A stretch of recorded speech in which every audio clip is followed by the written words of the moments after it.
ایک آدمی نے شادی کرا بیٹھا تگڑے قبیلے میں، امیر لوگوں میں.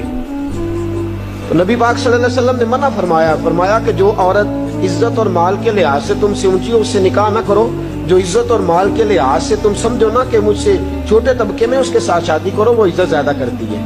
لیکن آج کیونکہ ہم شادی لڑکی کے ساتھ نہیں کرتے، اس کے مکان کے ساتھ، اس کی جائیداد کے ساتھ، اس کے بینک بیلنس کے ساتھ، اس کے ساتھ شادی ہوتی ہے. معاذ اللہ وہ شادی کرا بیٹھا اونچے قبیلے میں، بیوی ڈانٹتی ہے، بندہ ہے ماڑا، وہ بیچارہ کہہ بھی کچھ نہیں سکتا. ایک دن پریشان ہو کے کہنے لگا امیر المومنین حضرت عمر کے پاس جاتا ہوں، حضرت فاروق اعظم کے پاس جاتا ہوں، جا کے شکایت کرتا ہوں. آیا، خدمت میں حاضر ہوا، دروازے پہ دستک دی. حضرت عمر گھر میں تھے، دروازے پہ دستک دی. حضرت عمر اندر سے اٹھے، دیواریں تھی گھر کی چھوٹی چھوٹی، باہر سارا کچھ سن رہا ہے. اندر سے اٹھے تو آپ کی زوجہ کہنے لگی بس ٹھیک ہے، آ گیا پھر کوئی آپ کو بلا لے. آپ گھر میں نہ ٹکیے گا، ساری رات نقاب پہن کے مدینے کی گلیاں میں گھوما کرو، اور دن چڑھے تو آپ کو گھر میں رہنے کوئی نہیں دیتا. آپ نے تو بالکل گھر کا خیال کرنا ہی چھوڑ دیا ہے. مجھے تو سمجھ نہیں آتی کہ ساری ذمہ داریاں مجھ پہ ڈال دی ہیں. کچھ خیال ہونا چاہیے، کچھ آپ کو احساس ہونا چاہیے. حضرت عمر چپ کر کے سن رہے ہیں. اب وہ بھی بندہ باہر کھڑا سن رہا ہے. کافی دیر گزر گئی تو حضرت عمر کہنے لگے اگر تیری بات ختم ہو گئی ہے تو میں جاؤں. کہنے لگے جی میں نے کیا کر لینا، جائے آپ نے جانا ہی جانا ہے. حضرت عمر ہنسے، باہر آ گئے. باہر آ کے اس کو کہنے لگے کیا بات ہے ابھی تیری، کیا مسئلہ ہے، کس لیے آیا ہے؟ تو وہ ہنسنے لگا، کہنے لگا حضور میں آپ کو کیا مسئلہ بتاؤں، میری اتنی ڈاڑھی نہیں جتنی آپ کی ہے. میں تو آیا تھا اس غرض سے کہ اپنا دکھڑا سناؤں گا، تو آپ تو زیادہ دکھی ہیں مجھ سے. وہ جو کام اندر ہو رہا تھا وہ میں معذرت سے سن بیٹھا ہوں چونکہ کھڑا دروازے پہ تھا. تو حضور میں جس مقصد کے لیے آیا تھا مجھے تو اپنی بھول گئی ہے، مجھے تو آپ سے ہمدردی ہو گئی ہے. حضرت فاروق اعظم مسکرائے اور جو جملہ ارشاد فرمایا وہ بڑا قیمتی. آپ نے فرمایا اللہ کے بندے میں ساری رات باہر گزار دیتا ہوں، سارا دن رسول اللہ کی امت کی دیکھ بھال کرتا ہوں، میرے بچے پیدا کرتی ہے، پھر میرے بچے پالتی ہے، میرے کپڑے دھوتی ہے، کھانا پکا کے رکھتی ہے.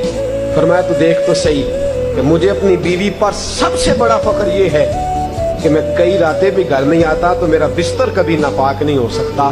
کردار کی بادشاہ ہے، پردے کی بادشاہ ہے.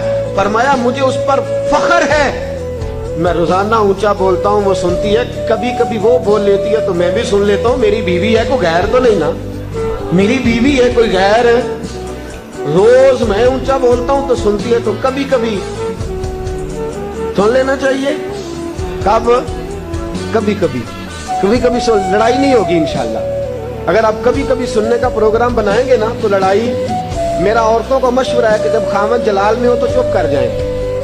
ہمارے استاد گرامی ہمیں ایک چٹکلا سنایا کرتے تھے، کہتے تھے ایک بی بی کسی بزرگ کے پاس گئی، کہنے لگی حضرت جی خامد بڑی لڑائی کرتا ہے، جب آتا ہے گھر میں فساد شروع ہو جاتا ہے، کوئی تعویذ دے دے. تو انہوں نے ایک تعویذ اس کو بنا کے دیا. کہنے لگے جب وہ گھر آئے تو دانتوں کے نیچے دبا لینا، دانتوں کے نیچے دبا کے رکھنا، کھولنا نہیں. 1 مہینے کے بعد آئی، کہنے لگی حضور آپ کے تعویذ میں بڑا کمال ہے، میرے گھر کی تو لڑائی ختم ہو گئی. کہنے لگے تعویذ کا کمال نہیں، میں نے تیری زبان ہی بند کر دی ہے، تو جب تک چپ رہے گی تب تک انشاءاللہ فساد نہیں ہوگا. تو یہی بات یاد رکھیے گا دوستو کہ جب عورت بول رہی ہو تو آپ بھی کبھی کبھی تھوڑا سا زبان کو، کیونکہ اس لیے کہ آپ مقابلہ کریں گے تو بات آگے بڑھے گی نا.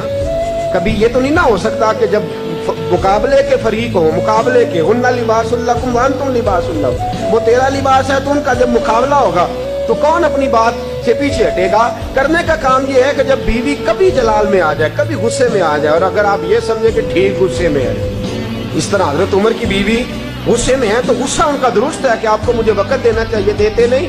اگر کبھی جائز غصہ ہو تو ہمیں بیوی کا غصہ بھی سن لینا چاہیے، اور خاوند غصے میں ہو تو بیوی کو بھی کہنا چاہیے کہ ذرا تھوڑی دیر وہ اپنے اوپر کنٹرول رکھے. اگر ایک فریق چپ کر جائے گا تو فساد ختم ہو جائے گا، اگر مقابلہ رہے گا تو پھر معاملہ ٹھیک ہے.